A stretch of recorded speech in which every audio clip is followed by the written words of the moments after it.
بإذن الله سبحانه وتعالى. ومقولتي دي ليكم ولكل سوداني حزين ولكل إنسان مهموم بقضيتنا ومكلوم، نقول له والله أبشر بالخير، والله أبشر بالخير. والله هذه المحنة كما ذكر مولانا في المنبر جزاه الله خيرا، هذه المحنة تكشفت عن خير كثير للشعب السوداني.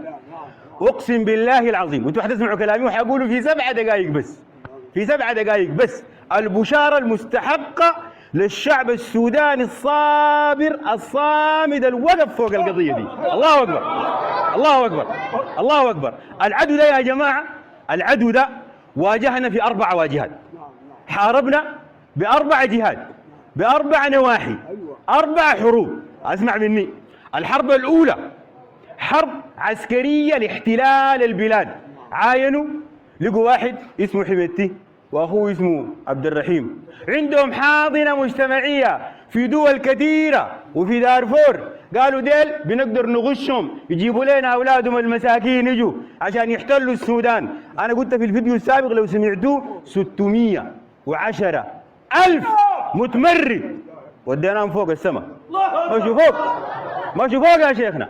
335,000 ديل الدعومات الجاتهم من النيجر ومن الكونغو ومن مالي من افريقيا الوسطى لحقوا الجماعه ديلك.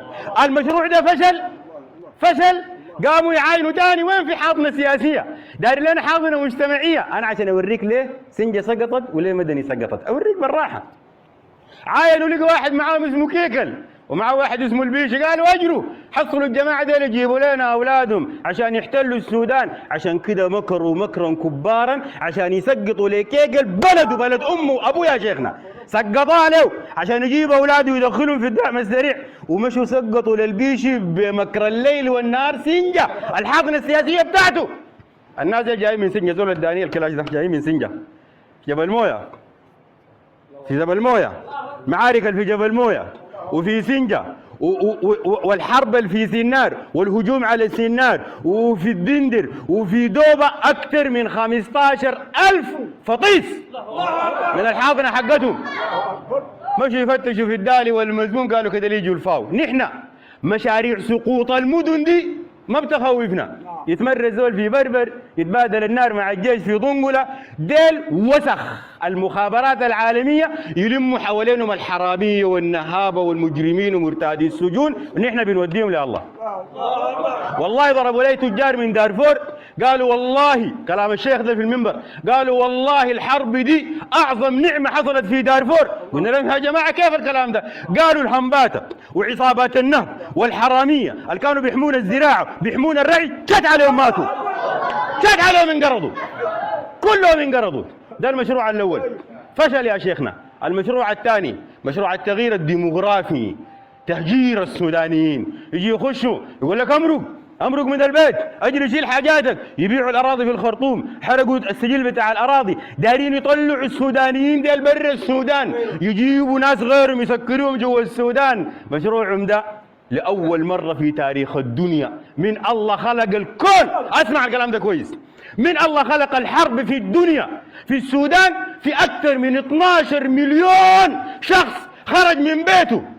عدد حق الامم المتحده 15 مليون طلعوا من بيوتهم، 14 مليون منهم جوا السودان، قاعدين جوا السودان، قاعدين في بيوت اصحابهم، في بيوت اهاليهم، في الحلال بتاعتهم، في بيوت ناس ما بيعرفوهم. والله في ديوان في الحله دي انا متاكد فيه 20 راجل، في بيت الليله فيه 9 اسر. مشينا في مدينتكم دي والله لقينا راجل قاعد في ديوانه في 120 راجل جوا السودان قاعدين جوا السودان. العالم كله مندهش، وين اللاجئين السودانيين؟ في مصر في 500,000 و500,000 موزعين في باقي الدول، مليون خارج السودان، 14 مليون سوداني قاعدين جوا السودان وما بيمرقوا منا يا شيخنا، وما بيمرقوا منا.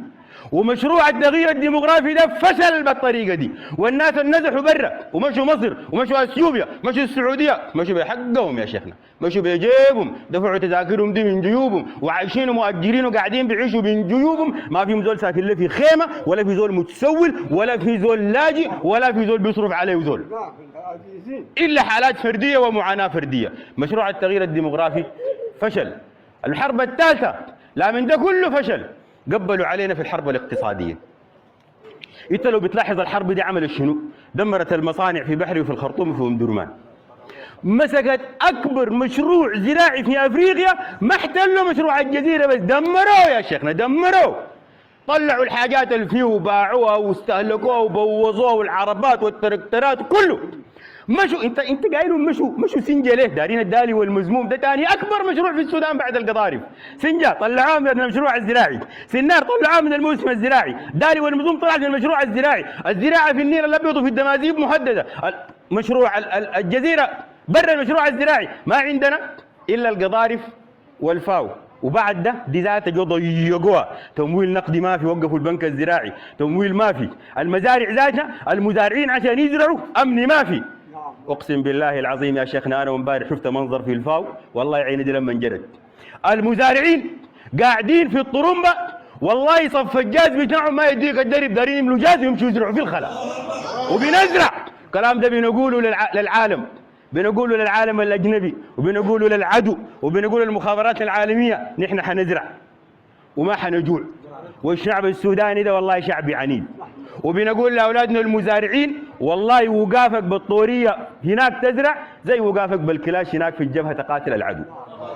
وهذا المشروع العدو الان مستغرب، فيكم زول ما فطر؟ فيكم زول ما ضامن غداو؟ مستغربين الشعب السوداني ده بياكل من وين؟ الكلام اللي قالوا مولانا قبل الله فوق، الله فوق، الله فوق، عندنا الله ده وعندنا اليقين. والله العظيم الشعب السوداني ده